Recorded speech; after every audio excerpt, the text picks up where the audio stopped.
Andragoškem kolokviju. Hvala Andragoškemu centru Slovenije za organizacijo. Hvala tebi, Peter, in hvala tebi, Zvonka, za vso strokovno pripravo in tudi hvala za angažiranost in pripravljenost vseh, ki boste danes imeli strokovne prispevke. Današnji dogodek, kot smo slišali, bo lepo zaokrožil številne druge dogodke v okviru tedna vseživljenjskega učenja v Sloveniji in zaključil niz konferenc in posvetov. Mesec maj, torej ni le mesec mladosti, ampak je postal tudi mesec izobraževanja odraslih. V kratko odmerjenem času se bom sprehodila skozi pomembne predhodne mejnike, okoliščine in znana dejstva, ki zaznamujejo prvi in tekoči, torej drugi nacionalni program izobraževanja odraslih. In bodo pomembno vplivala tudi na prihodnjega. Pomembni mejniki in izsledki od leta 1995 do danes so torej v grobem naslednji. Vse to bom predstavila zato, ker je poznavanje preteklosti, zgodovine izvajanja nacionalnih programov, dobra analiza sedanjosti, ena od osnov za pripravo novih izhodišč za nov nacionalni program. Skupina strokovnjakov je leta 1995 pripravila belo knjigo o vzgoji in izobraževanju v Republiki Sloveniji. Izhodišča te bele knjige so bila leta 1996 vključena v novo šolsko zakonodajo, tudi v Zakon o izobraževanju odraslih. Zakon o izobraževanju odraslih je kot pomembno novost med drugim vpeljal nacionalni program izobraževanja odraslih, ki določa nacionalni interes in dolgoročno nacionalno politiko na področju izobraževanja odraslih v državi. Tedaj je bil ta zakon eden vzorčnih primerov ureditve področja v evropskem prostoru. Sledilo je seveda kar precejšnje obdobje do priprave nacionalnega programa. Nacionalni program izobraževanja odraslih je bil sprejet šele 8 let po sprejetju zakona. Vendar pa lahko rečemo, da se je v tem 8-letnem obdobju zgodilo marsikaj. Andragoški center Slovenije je z strokovnjaki in širšo stroko v slovenskem prostoru pripravil strokovna izhodišča za prvi nacionalni program in v tem vmesnem obdobju je tudi potekala zelo pomembna raziskava OECD-ja o ravneh pismenosti Slovencev, ki je bila objavljena leta 2000. Pokazala je na izredno nizko povprečno raven usposobljenosti prebivalcev Slovenije za rokovanje s pisnimi gradivi, kar pomeni oteženo sporazumevanje z okolico v različnih vlogah in na različnih ravneh, s tem pa tudi znatno omejene možnosti za aktivno državljanstvo in družbeno življenje. Če smo tedaj primerjali dosežke odraslih Slovenije v besedilnih pismenosti in tudi spretnostih z drugimi državami OECD-ja, smo videli, da so se za nami uvrstile le Poljska, Portugalska in Čile. Primerjava dosežkov v pisnih spretnostih s pridobljeno izobrazbo je pokazala, da šele dokončana 4-letna srednja šola zagotavlja tako stopnjo izobrazbe, ki omogoča doseganje še sprejemljive ravni spretnosti. Torej, prvi nacionalni program, ki je bil sprejet leta 2004, je bil označen za moderen strateški dokument, ki je sledil konceptu vseživljenjskega učenja. Cilje in prednostna področja je prvi nacionalni program oblikoval tako, da bi omogočil enakost dostopa do izobraževanja in učenja, pravico do kakovostnega izobraževanja, uravnoteženost in povezanost formalnega in neformalnega izobraževanja, raznovrstnost in fleksibilnost izobraževalnih možnosti, inovativnost, socialno partnerstvo in tako naprej. Seveda, zgodilo se je, da smo morali prvi nacionalni program podaljšati, torej govorimo o podaljšanem obdobju izvajanja prvega nacionalnega programa do leta 2013. Sedaj mi pa dovolite, kaj so pokazale analize. Prvi nacionalni program je bil analiziran v več obdobjih, tako vidimo, da je bila pripravljena analiza o uresničevanju celotnega nacionalnega programa januarja 2012, predtem pa seveda tudi analize izvajanja neformalnega izobraževanja odraslih in analiza uresničevanja v obdobju 11 do 13. Izzivi iz obdobja prvega nacionalnega programa so pravzaprav še vedno aktualni. Ne bom brala zapisanega, vendar bi povedala naslednje. Koncept prvega nacionalnega programa je bil oblikovan tako, da je poudarjal ravnotežje med splošnim in poklicnim izobraževanjem. Kljub temu sta visoka brezposelnost in velike potrebe po izboljšanju poklicnih kvalifikacij o prehodu na tržno gospodarstvo postavila v ospredje potrebe gospodarstva za ohranjanje in zaposljivost prebivalcev. Zadovoljevanje drugih potreb je bilo bolj ali manj odrinjeno na obrobje. Pomembna usmeritev razvoja izobraževanja odraslih v državi je bila tudi v tem, da se v socialno-partnerskem odnosu spodbudi in omogoči čim večjemu številu odraslih prebivalcev vključevanje v vseživljenjsko učenje. Nacionalni program je obetal tudi okrepitev sodelovanja z občinami. Kaj so pokazale analize? Pokazale so, da je bilo sodelovanje s socialnimi partnerji, zlasti pa občinami, v splošnem pod pričakovanji. Dejstvo je, da tripartitno financiranje izobraževanja ni zaživelo kljub zakonski določbi in bolj konkretni opredelitvi v prvem nacionalnem programu. Če sem bolj konkretna, se spomnimo, da je bilo v prvem nacionalnem programu sprejeto, da se bodo sredstva za financiranje prvega prednostnega področja praviloma zagotavljala v razmerju tretjin. 1/3 iz državnih virov, 1/3 iz sredstev lokalne skupnosti in 1/3 iz sredstev posameznikov. To načelo se ni uresničilo.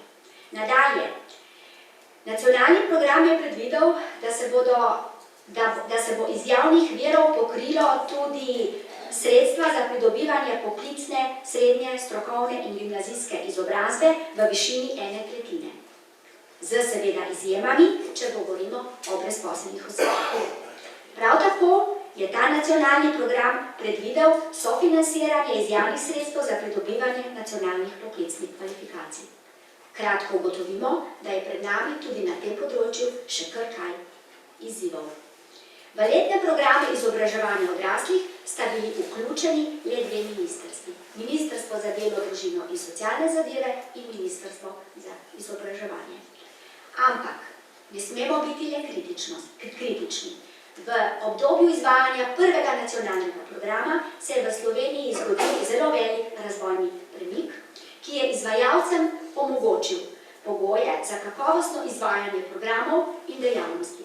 Na kratko, Andragoški center Republike Slovenije je v okviru svojih letnih delovnih načrtov sprejel prvi paket novih programov za dvig ravni pismenosti in temeljnih zmožnosti, program za mlajše osipnike, program računalniškega opismenjevanja, paket programov za tuje jezike, slovenski jezik in druge javno veljavne programe. Razvila se je informativno-svetovalna dejavnost za odrasle in druge podporne dejavnosti, kot je samostojno učenje in izmenjava znanja. Razvil se je model kakovosti v izobraževanju odraslih, stalno se je skrbelo za usposabljanje strokovnih kadrov za različne vloge pri izvajanju andragoškega ciklusa. Nadgradil se je temeljni osrednji dogodek teden vseživljenjskega učenja in organizirala vrsta drugih promocijskih aktivnosti. Zaživel je sistem nacionalnih poklicnih kvalifikacij, okrepilo se je mednarodno sodelovanje in začela se je vrsta mednarodnih projektov. Opravljene so bile številne evalvacije, študije, analize in razvita učna gradiva. Toliko le na kratko. Še na koncu, izobrazbena struktura prebivalstva se je do leta 2013 po prvem nacionalnem programu bistveno izboljšala. Povečala se je ozaveščenost in tudi vključenost v različne oblike vseživljenjskega učenja, raven nižje izobraženih, razen seveda nižje izobraženih in starejših. Leta 2011 smo bili priča novi beli knjigi o vzgoji in izobraževanju v Republiki Sloveniji, ki jo je pripravila nacionalna strokovna skupina. 24. oktobra 2013 pa je Državni zbor sprejel drugi nacionalni program izobraževanja odraslih, resolucijo do leta 2020.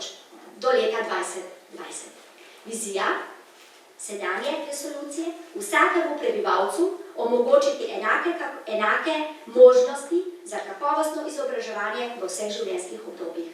Operativni cilji se uresničujejo na prednostnih področjih kot v prvem nacionalnem programu. Na področju splošnega izobraževanja in učenja, izobraževanja za dvigovanje izobrazbene ravni, usposabljanja za potrebe dela in v okviru ob podpori dejavnosti, ki so potrebne za izvajanje izobraževanja. Pri kreiranju novega nacionalnega programa je seveda pred nami vprašanje, ali bodo prednostna področja ostala enaka ali bo prišlo do morebitnih sprememb. Poglejmo na kratko še kaj kažejo analize. Najprej je potrebno omeniti, da je v obdobju drugega nacionalnega programa prišlo do dveh normativnih sprememb, katerih usklajevanje je potekalo izjemno dolgo, 2 do 3 leta. Prvič, spremenjen je bil 11. člen Zakona o organizaciji in financiranju vzgoje in izobraževanja, ki uvaja javno mrežo organizacij za izobraževanje odraslih tudi na to področje. In drugič, sprejet je bil nov zakon o izobraževanju odraslih. Državni zbor ga je sprejel 23. januarja 2016 in je podlaga za uvedbo javne službe v izobraževanju odraslih in postavlja mejnik do ostalih drugih področnih zakonov. Seveda, v času drugega nacionalnega programa je prihajalo tudi do sprememb drugih področnih zakonov. Zakona o gimnazijah, zakona o poklicnem in strokovnem izobraževanju in zakona o višjem šolstvu, ki se vsi dotikajo tudi izrednega izobraževanja odraslih. Sprejet je bil tudi pomemben zakon, zakon o slovenskem ogrodju kvalifikacij, ki je za naše področje prav tako izjemnega pomena. V izvajanje letnih programov po tekočem nacionalnem programu je vključenih 9 ministrstev, ki izvajajo programe in dejavnosti na svojih področjih. Povečala se je vključenost v splošno neformalno izobraževanje, uspešno se izvaja program PUMO. Projekti Evropskega socialnega sklada sledijo ciljem nacionalnega programa v okviru vseh ministrstev. Dobro so izkoriščene možnosti medpodjetniških izobraževalnih centrov. Lahko govorimo o konstruktivnem in tekočem sodelovanju z Republiškim zavodom za zaposlovanje pri usklajevanju ukrepov na področju izobraževanja in usposabljanja za brezposelne osebe. Ugotavljamo, da nacionalne poklicne kvalifikacije in programi usposabljanja vplivajo oziroma prispevajo k visokemu deležu izhodov v zaposlitev. V tem obdobju tega nacionalnega programa govorimo tudi o raziskavi PIAK, ki se je zaključila in na osnovi le-te poteka vrsta analiz in ukrepov tudi s pomočjo sredstev Evropskega socialnega sklada.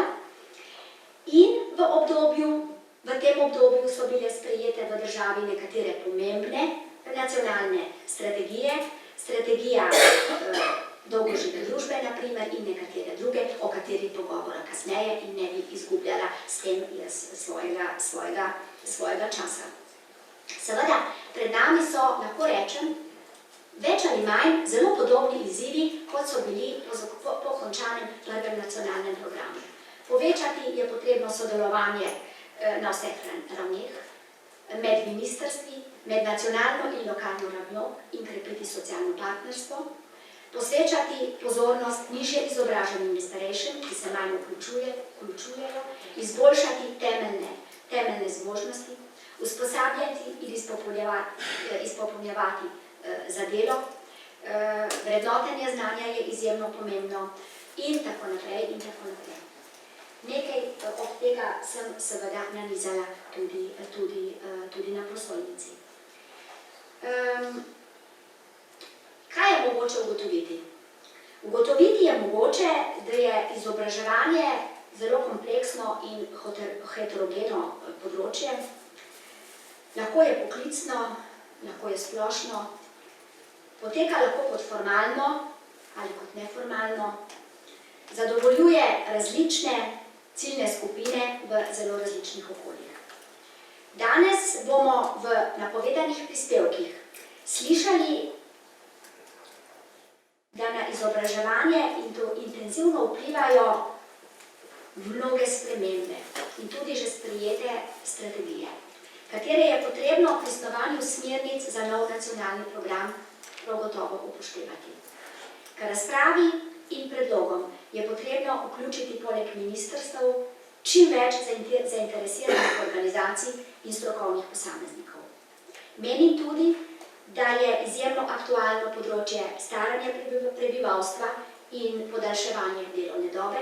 Slovenija se sooča s problemi, podobno kot druge evropske in razvite države sveta.